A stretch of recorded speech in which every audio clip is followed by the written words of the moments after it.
Bem-vindo ao canal. Aqui você tem informações sobre TV, cinema, arte, política, esporte. Se inscreva, curta e compartilhe. Olha, ainda falando sobre Bolsonaro, outra declaração importante do ex-presidente, ele negou a denúncia segundo a qual as joias dadas pela Arábia Saudita a seu governo seriam para uso pessoal da ex-primeira-dama Michele Bolsonaro. Aspas. Estou sendo acusado de um presente que eu não pedi nem recebi, disse. A uma emissora de TV, o ex-presidente continuou: não existe qualquer ilegalidade da minha parte. Nunca pratiquei ilegalidade. Veja o meu cartão corporativo pessoal. Nunca saquei nem paguei nenhum centavo.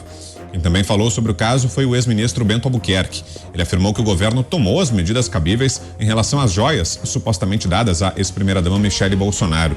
O almirante emitiu uma nota no sábado, dizendo: em função dos valores histórico-cultural e artístico dos itens, o Ministério encaminhou solicitação para que o acervo recebido tivesse o seu adequado destino legal. Em entrevista ao jornal O Globo, Albuquerque disse que as joias foram devidamente incorporadas ao acervo oficial brasileiro. Vamos a Brasília. José Maria Trindade, satisfeito com essas explicações do ex-presidente? Nesse caso, Zé, o que achou das falas dele no CEPAC? Salve, Zé. Meu Deus, eu nunca vi uma pressão tão grande e tanta matéria em cima de um fato a ser investigado, né? Olha, muito boa noite, meu caro Vitor, boa noite, Alain, boa noite, Mota, boa noite, Pavinato, e uma boa noite especial a você que está aqui acompanhando os Pingos nos Is.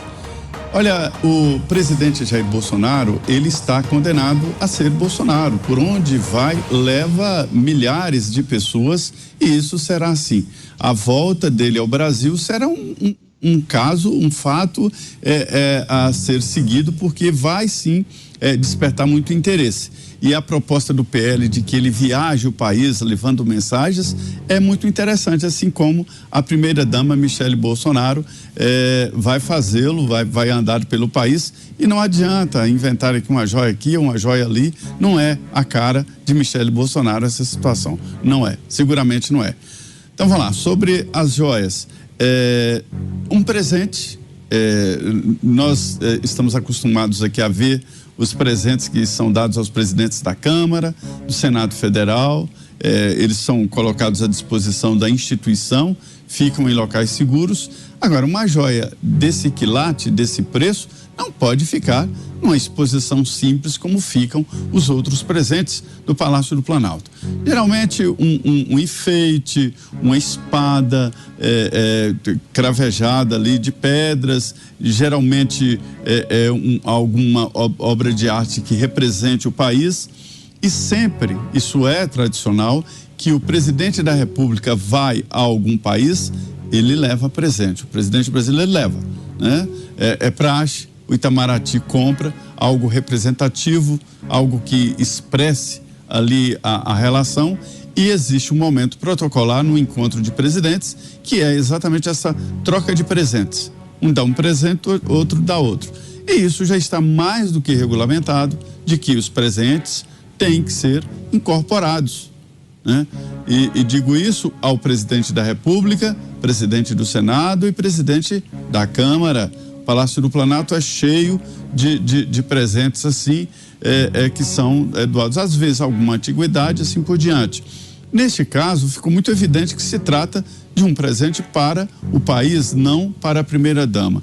Além disso, existe uma norma no Brasil de ética, no Código de Ética, de que funcionário público, e todos são funcionários públicos, deputados, senadores, isso mesmo, deputados e senadores, eles não podem receber um presente superior a R$200. É isso mesmo. Existe lá o valor que começou em R$80 e foi atualizado, R$200. Então, por exemplo, um buquê de rosas muito elaborado para a primeira-dama já representa um ataque. A legislação não pode, é R$200 presente a um funcionário público, qualquer que seja ele o funcionário público. Então fica evidente que não se trata de um presente pessoal. Se fosse assim, o presidente naturalmente pagaria o imposto e regularizaria, traria a nota fiscal e assim por diante. Agora, o que é estranho mesmo é a cobertura, o que é estranho mesmo é essa pressão de todos os lados, indo atrás da Polícia Federal para abrir inquérito, Ministério Público e assim por diante. Só se fala disso em alguns veículos de comunicação. É normal falar sobre isso, mas não é só isso o que aconteceu hoje no Brasil. Então, é mais um tijolo na parede numa tentativa de se fazer um cerco ao ex-presidente Jair Bolsonaro. Sobre o discurso, a gente vê claramente que Jair Bolsonaro vai voltar ao Brasil e vai sim fazer muitas reuniões e vai rodar o país. Pode desenhar. Onde o presidente Bolsonaro estiver, estará lá milhares de pessoas que foram para vê-lo, para ouvir os seus discursos. E é isso mesmo, a missão dele não acabou, não. Sua análise agora, Alan Gani, já na companhia agora de quem está nos acompanhando na TV e no rádio. Mais uma vez, boa noite, Alan.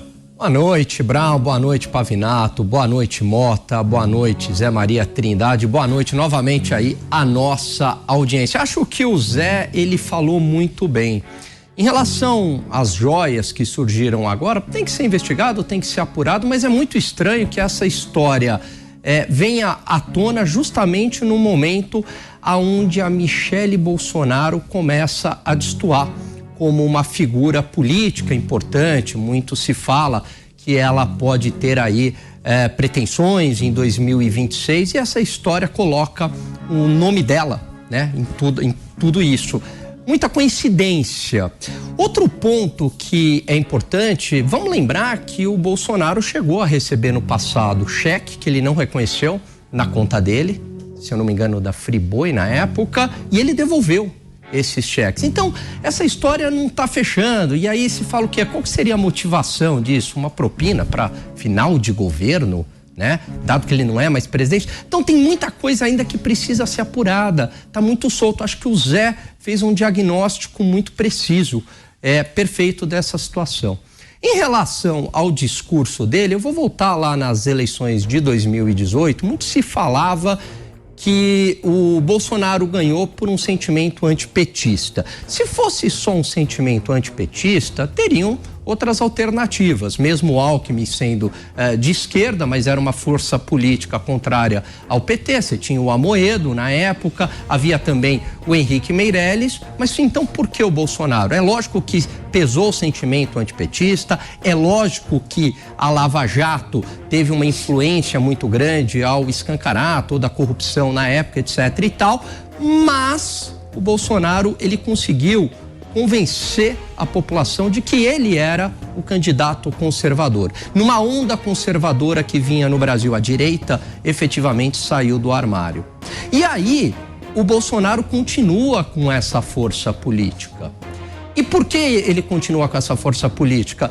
Talvez porque o maior legado do seu governo foi uma defesa da liberdade, né?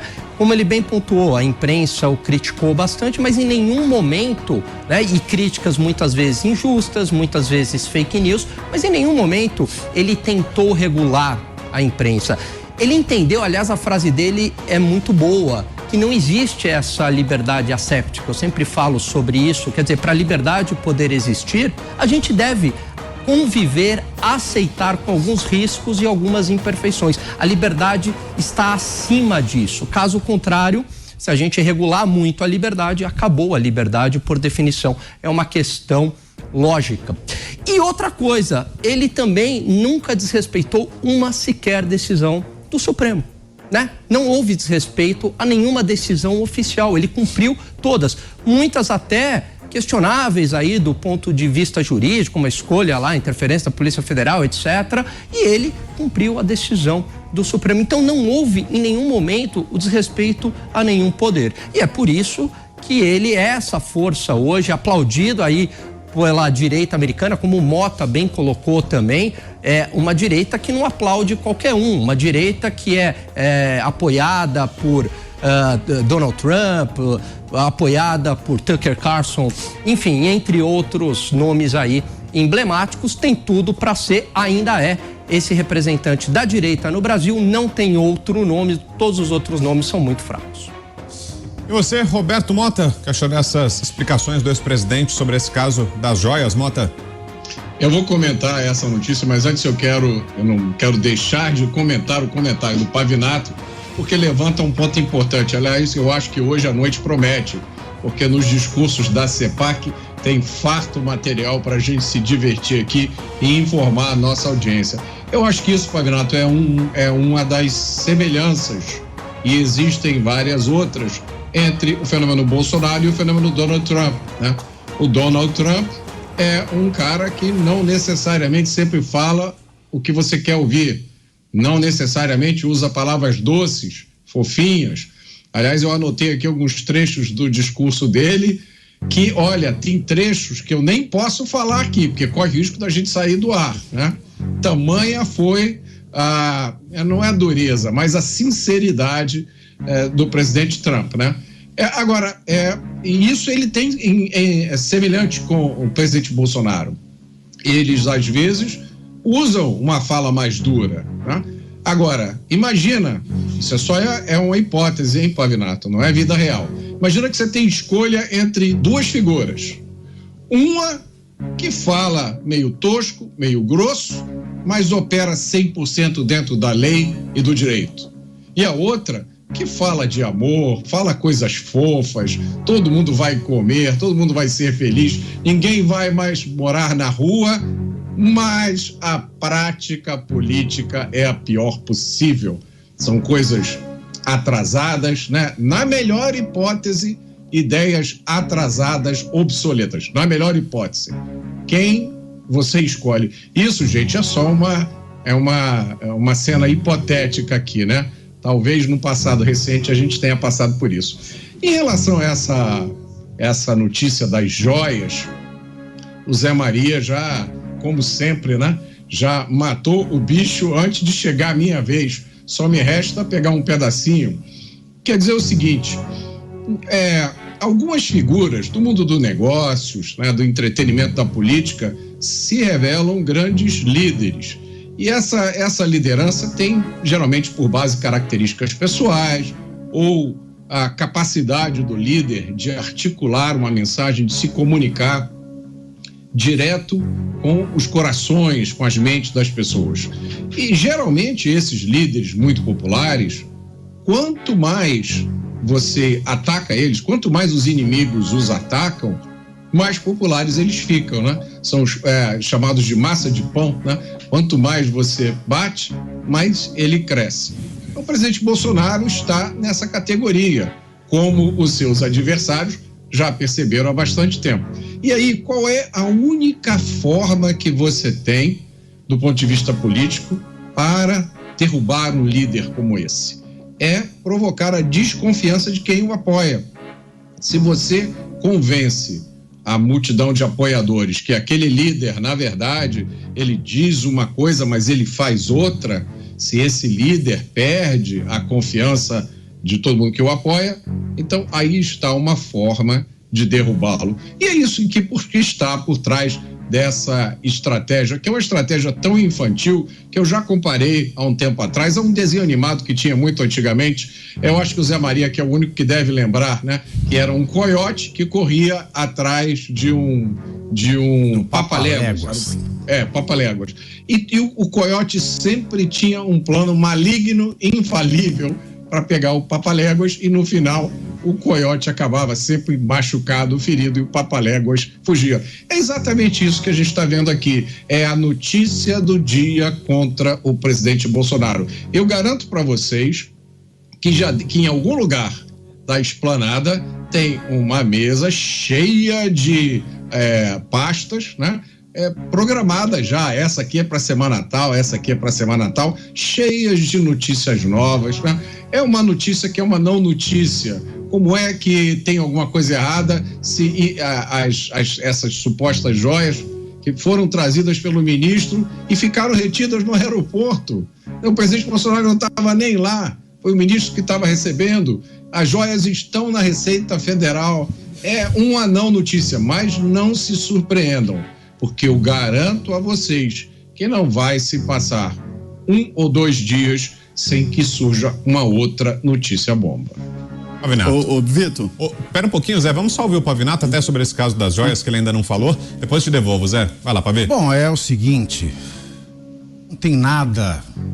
Se eu for responder para você juridicamente o que pode acontecer com a elegibilidade do presidente Jair Bolsonaro e da ex-primeira-dama Michele Bolsonaro, juridicamente nada.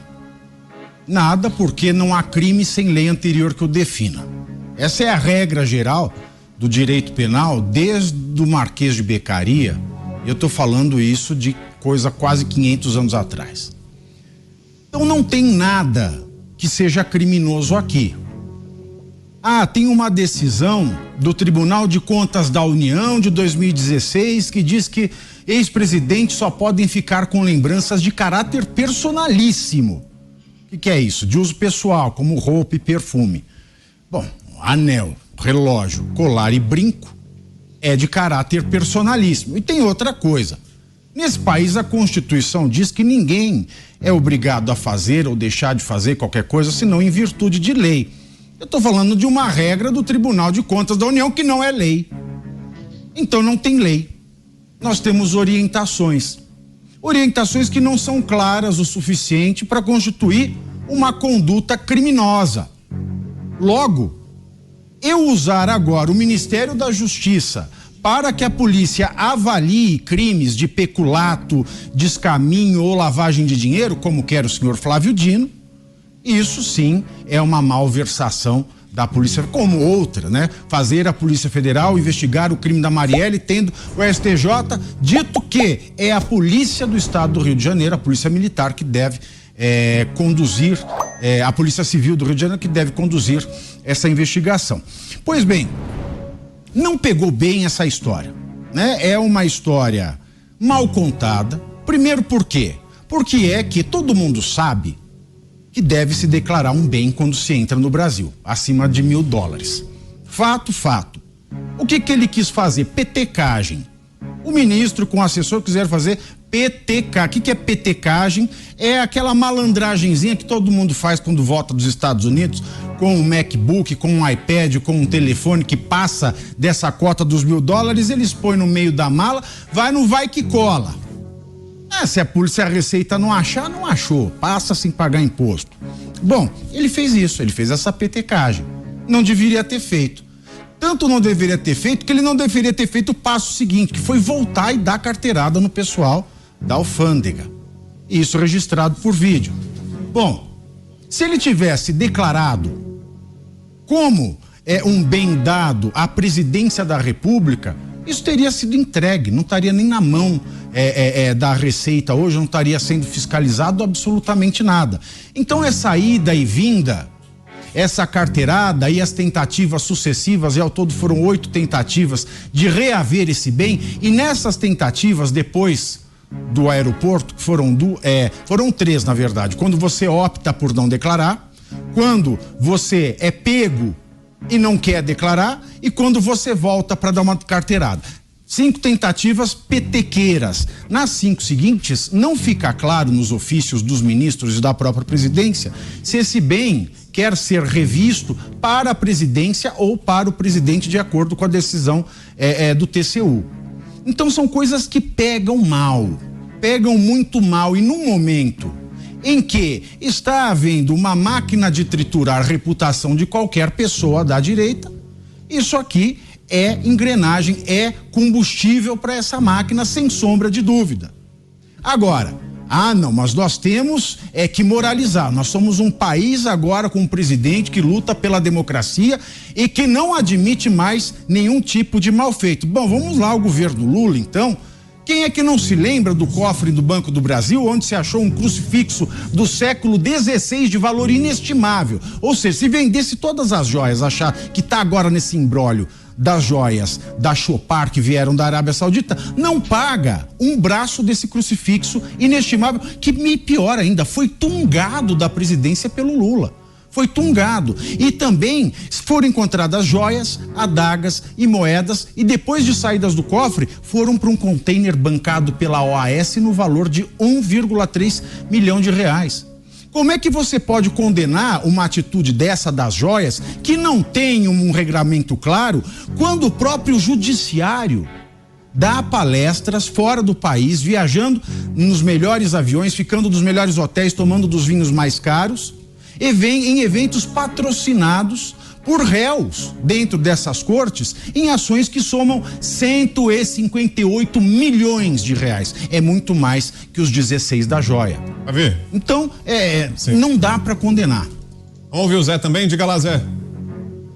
É sobre essa história de presentes, né? Por aqui os presentes são tradicionais, e inclusive os deputados nos dão presentinhos, assim, um doce de leite do estado, uma cachaçinha de tal região e assim por diante. Aí o Zé gosta. E o presente, né? Ele vem muito assim, da cara do deputado. Um deputado uma vez me abriu o estante, falou: todo prefeito que vem aqui me traz um presente e só dão para ele cachaça. Eu falei: deputado, se o senhor fosse evangélico, seriam bíblias, mas presente é a cara da pessoa. Talvez até isso represente qual é a imagem da Arábia Saudita do governo Bolsonaro, né? Joias. Agora, Alan, você acha que politicamente isso tem potencial para desgastar a ex-primeira-dama Michele Bolsonaro no momento em que o nome dela começa a ser cogitado para as eleições de 2026? Será que esse caso pode atingi-la ou não? É algo que respinga mais no próprio ex-presidente Bolsonaro do que nela, Alan? Olha, pode respingar nos dois, mas eu acho que tem um efeito a curto prazo. E aí eu concordo com a fala do Mota, né? Que ele diz o seguinte: é igual uma massa de pão, né? Quanto mais bate, mais ele vai crescendo. Então, esse foi mais um episódio, né? Mais um factoide aí, ocorreu tudo isso, mas que a imprensa acaba exagerando bastante, querendo transformar numa espécie, né, uma equiparação moral com um petrolão, algo do tipo, né, um grande escândalo de corrupção, quando na verdade está muito longe disso. Então o Bolsonaro, e acredito que a ex-primeira-dama também, é uma espécie de antifrágil, né? Nassim Taleb gosta muito desse conceito, então ele cresce nessa adversidade. Veja, a imprensa tentou emplacar nele o genocida, né? O fascista, e nada disso colou. Quer dizer, ele tem uma força política ainda muito grande, então não vai ser esse episódio menor que vai tirar essa força política. Pode, a curto prazo, Brown, pode ter aí, arranhar um pouquinho, né? Gerar algum tipo de ruído, mas nada que tire a sua força, tanto da ex-primeira-dama quanto do Bolsonaro para 2026. E esse era um movimento até previsto, né, Mota? A gente falou sobre isso aqui nos últimos dias, né? Que à medida que Michele Bolsonaro fosse despontando como um nome político, né? Como uma eventual candidata, uma potencial candidata, poderia haver uma artilharia sobre ela, né? E parece que isso começa a acontecer, Mota. É isso, Brown. Eu tenho certeza que tem coisa muito mais agressiva preparado já, né? Quem sabe isso aí não está sendo usado como um aviso, né? Quem sabe nesse momento não tem alguém falando com alguém em Brasília: olha, melhor parar por aqui, porque senão para amanhã a gente tem esse outro dossiê. Bom, eu queria chamar a atenção aqui, Brown, de outro paralelo entre os presidentes Trump e Bolsonaro, né? O presidente Trump foi atacado como se não houvesse amanhã. Quando ele venceu a eleição em 2016, acho que a surpresa da esquerda americana só não foi maior do que a da esquerda brasileira quando Bolsonaro ganhou em 2018. E o Trump também está sendo alvo de todo tipo de ataque. Tem a maquininha de assassinar a reputação que funciona. Aliás, a maior parte, deixa eu dizer uma coisa que é muito importante, a maior parte do que acontece aqui no Brasil é copiada dos Estados Unidos, né? Só vou lembrar aqui uma coisa que aconteceu aqui no Brasil em 8 de janeiro, né, que promete ter repercussões que ainda vão durar muito tempo na história do Brasil. Aconteceu uma coisa quase igualzinha no dia 6 de janeiro nos Estados Unidos, né? Várias coisas que aconteceram antes disso e depois são similares demais, são parecidas demais para ser pura coincidência. E o que está acontecendo com o presidente Bolsonaro aqui é a mesma coisa que está acontecendo com o presidente Trump, né? Que aconteceu com ele. E aí, para fechar o meu comentário, eu vou só dar a minha opinião, né? O que esses adversários do presidente Bolsonaro não percebem, eu até vou mudar minha frase. Alguns já estão começando a perceber, pelas declarações de arrependimento, por matérias que a gente já começa a ver surgindo na grande imprensa, né? Aqui e ali. Mas são duas coisas importantes, né? Primeiro, é que o presidente Bolsonaro, ele é o fenômeno que ele é, porque ele consegue se comunicar com o cidadão comum. As pessoas que comungam valores com o presidente Bolsonaro, elas não vão mudar de opinião só porque fulano de tal deu um palpite ou porque alguém resolveu processar o presidente Bolsonaro. Essas pessoas não vão deixar de existir. É a mesma coisa que acontece nos Estados Unidos. E aí o segundo aspecto, para encerrar o meu comentário, é isso que o Pavinato disse muito bem, né? Para a gente criticar moralmente a atitude de alguém, é preciso que nós estejamos, pelo menos, no mesmo patamar moral, né? Porque quem está mais embaixo não pode criticar quem está mais em cima. Não saia do canal sem sua inscrição. Curta e ative o sininho para receber novos vídeos. Compartilhe e ajude-nos a bater a meta de 1000 inscritos.